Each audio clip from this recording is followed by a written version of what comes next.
Pjesëmarrja e votuesve në zgjedhjet e përgjithshme të Serbisë në luginën e Preshevës deri në orën 16 ka arritur në 30%, ndërsa procesi zgjedhor po zhvillohet në mënyrë të qetë dhe demokratike. Që nga ora 7 të mëngjesit, 130 qendra të votimit janë hapur në luginë të Preshevës.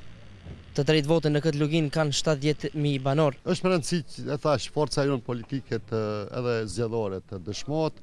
Ne gjermëtash që kemi pas maksimumin 2 deputet, besoj që do të përsërisim rezultatin më të mirë djatanishëm. Po faktikisht ne nga këto zgjedhje presim të legjitimojmë faktikisht faktorin politik shqiptar në luginë të Preshevës, gjithsesi të legjitimojmë se ka këtu shqiptar në luginë të Preshevës, ka përfaqësues të tyre të cilët dinë dhe mundën të mbrojnë interesat e shqiptarëve të luginës së Preshevës. Pra presim që nga këto zgjedhje të kemi 2 përfaqësues në Parlamentin Republikan. Procesi i votimit për momentin është gjithçka në rregull.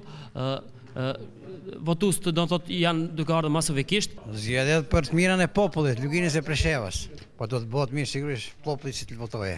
Përfaqësuesit tanë do të kërkojnë atje, më mirë është që atje të kërkojnë të marrin pjesë se sa bojkotimet. Po na pritmi mirë. Pritmi mirë do të bëhet.